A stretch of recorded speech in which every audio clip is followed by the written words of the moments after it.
One of the most underused tax strategies in retirement that almost everyone should be implementing is the qualified charitable distribution. I've got 3 tips to help you do that successfully. That and more coming up.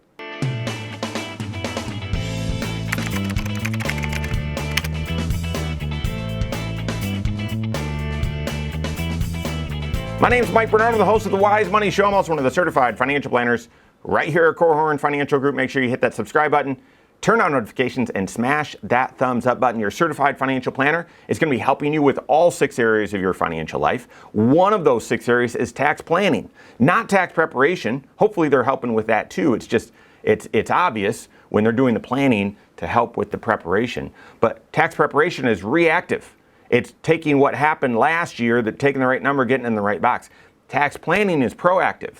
What could you be doing to improve your tax picture? Paying less tax over your lifetime, whether that's just this year or out there in the future, maybe multiple generations. What are the opportunities for you to pay less tax? Well, I would argue one of the best opportunities, tax planning opportunities in retirement is the qualified charitable distribution. Here's how it works. Where once you reach a certain age, I'll get to that in just a second, once you reach a certain age, you can donate, you can transfer, you can give money directly from your IRA directly to a charity, 501c3 nonprofit charity.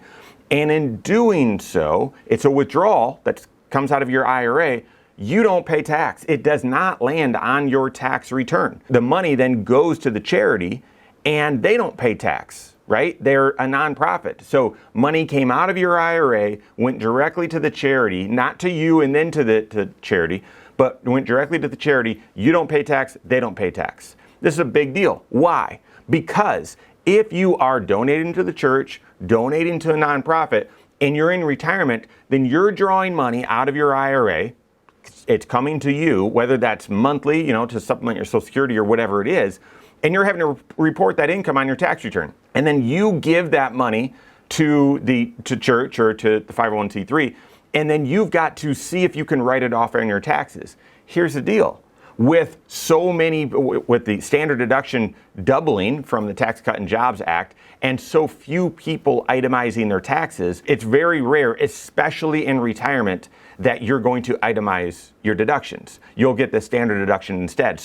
And I know you're not donating to the church or giving to charity to get the tax write-off, but it's unlikely that you would receive one unless you did this qualified charitable distribution. For example, say you're donating $500 a month to the church and you're taking $5,000 out of your IRA. Well, and for most people, they take that $5,000 out of their IRA, they give $500 to the church, so they live on $4,500, and they don't get a deduction for that $500. Versus a different way of doing it is directly from your IRA, set up a qualified charitable distribution of $500 a month going directly from your IRA to the church. And then set up a withdrawal of $4,500 a month coming out of your IRA going to you. Then it's that $4,500 a month that's taxable that lands on your tax return versus the $5,000 that lands on your tax return if you weren't doing this. This also makes a big deal, not only saving you taxes, but could help limit how much tax you pay on your Social Security, could help you avoid IRMA, the income-related monthly adjustment amount. So guys, this is a big deal. You want to have it on your radar screen so that you do this the proper way when you get to retirement, or if you're helping mom and dad and looking over their shoulder, you're going to want to be equipped to help them as well. What are 3 tips to do this qualified charitable distribution, QCD, successfully? 1, know you've got to be age 70 and a half in order to do this. If you heard my rant and the benefits of this and you're 65 and you thought, oh, I'm going to go out and do this, unfortunately, you've got to wait until age 70 and a half. Now, you might be thinking, wait a second, this guy doesn't know what he's talking about. They moved the required minimum distribution age from 70 and a half to 72. It's now 73. It will soon be 75. I know. But the laws, the rules regarding qualified charitable distributions are hard-coded in that start at age 70 and a half. They're not just following the required minimum distribution age. They're hard-coded in at age 70 and a half. Therefore, once you reach age 70 and a half, even if you're not subject to required minimum distribution, you can start doing these qualified charitable distributions. So that's tip number 1, know the age limit, 70 and a half. Tip number 2, do this qualified charitable distribution early in the year. Why?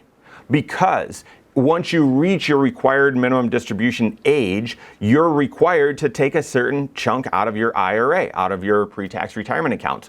Well, a qualified charitable distribution satisfies or counts towards your required minimum distribution. So think about this. Say for just easy math, your required minimum distribution is 20 grand for the year.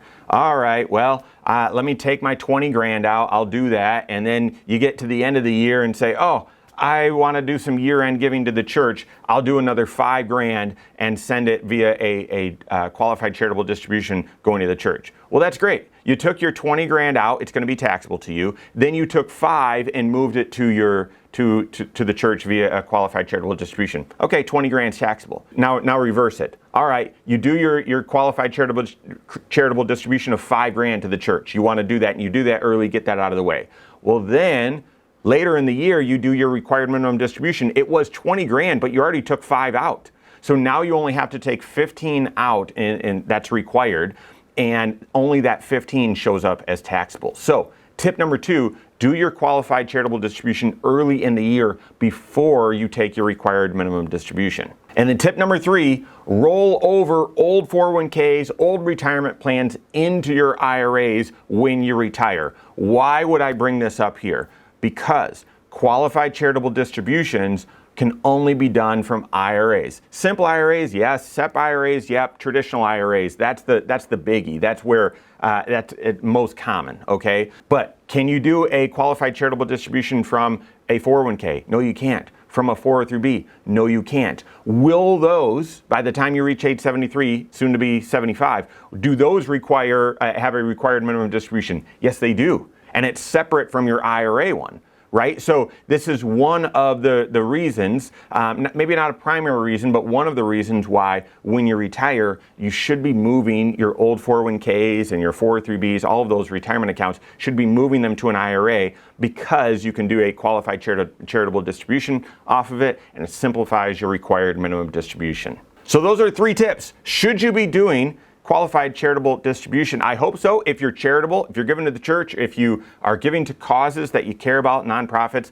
consider this strategy. It is significantly underutilized. As we teach it to folks as they approach retirement, as they're in retirement, oftentimes their eyes get big and say, oh, I was not aware of that. I did not know. Huge tax advantages. So work with your CFP on that. If you don't have a CFP on your team, contact one on my team. Find us online, Korhorn.com.